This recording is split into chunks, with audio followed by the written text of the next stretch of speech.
Chapter 9. Spiraling. Quandary County, Search and Rescue. Yes, hello? I want to report an accident in the canyon. A car went off the road last night. It fell into the bottom of the ravine.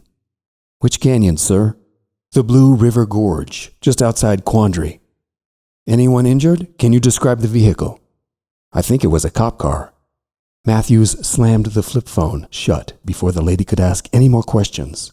His hands were quaking like leaves. He went to the door and opened it, just a crack, and heard the sound of a television commercial echoing down the hallway and the clink of a spoon in a cereal bowl. He could see the back of Aspen's head. She was slouched on the living room sofa, watching a home remodeling show.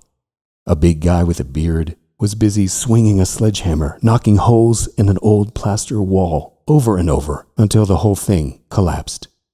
Good idea, Matthews thought. Slipping quietly down the hallway, he went into the garage and closed the door behind him. The concrete floor was ice cold, and he could feel it radiating through his slippers. In the darkness, he patted the wall until he found the light switch and turned on the big white fluorescence. Even though the garage had 3 big bays, it felt like an empty warehouse with only his BMW parked inside. Once upon a time, both Aspen and Valerie parked their vehicles in the garage. Back when they had nice vehicles. And every Sunday afternoon in the summertime, they caravanned to the car wash in Frisco and ran all 3 vehicles through the drive-thru until they sparkled in the sun. But after the divorce, he forced Aspen to sell her beloved Volkswagen Beetle, and Valerie sold her Denali too. Or was it a Yukon? He couldn't recall. Now she drove a Ford Focus rental, and Aspen had that rusty Corolla, and both of them blamed him for their woes, even though he worked hard as the family breadwinner, back when they were a family, and winning bread was no easy feat. Matthews made a beeline for the workbench and opened the toolbox. A brand new claw hammer sat in the top tray, and the price tag was still tied to the handle, because, quite frankly, he didn't do manual labor. Kneeling down, he placed the flip phone on the concrete and took aim, but froze mid-swing. Jenny O'Hara couldn't be more than 30 years old, maybe 35. She always had her red hair tied in a ponytail, and the girl liked her caffeine. She was constantly jittery and couldn't shut up, always mouthing off. And one of her favorite topics was the sheriff's office budget. Just like Aspen and Val blamed him, O'Hara blamed him for all the sheriff's office's financial problems, both real and imagined, and so did Breck. But there was nothing he could have done differently.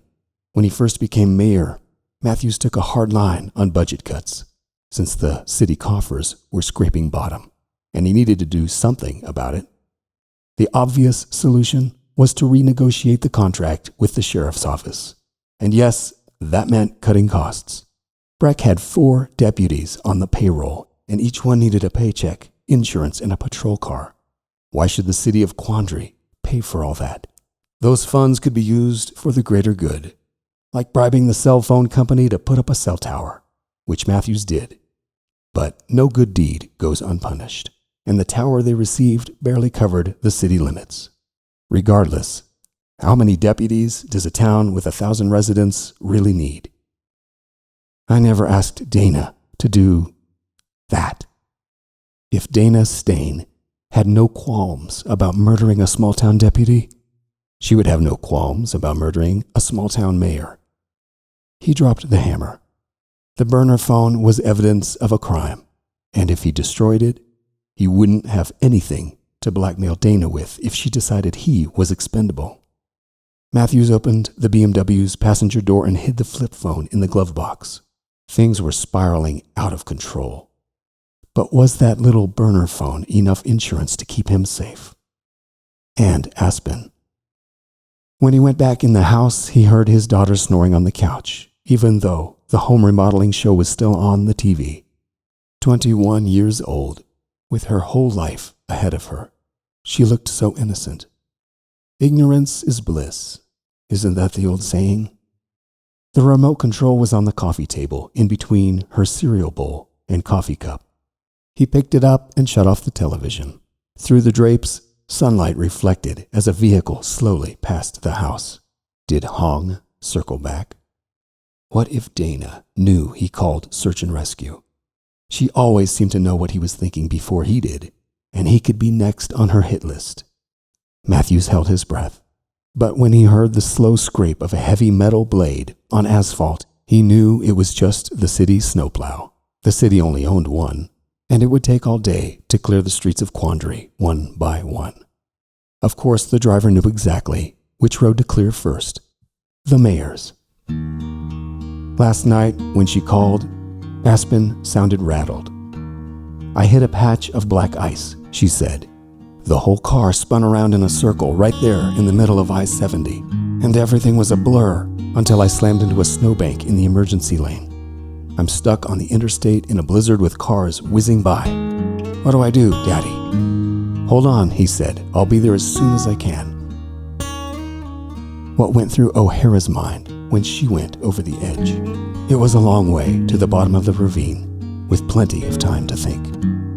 Matthews felt sick as he imagined her terror, and it did not take a rocket scientist to figure out what happened. He saw those dents on the side of the Escalade, and Dana's driver, Jackson Hong, there was something off about his eyes. They were flat and lifeless, the kind without emotion, without an ounce of humanity. What's the matter, Daddy? Aspen was awake and watching him. He smiled softly. Nothing.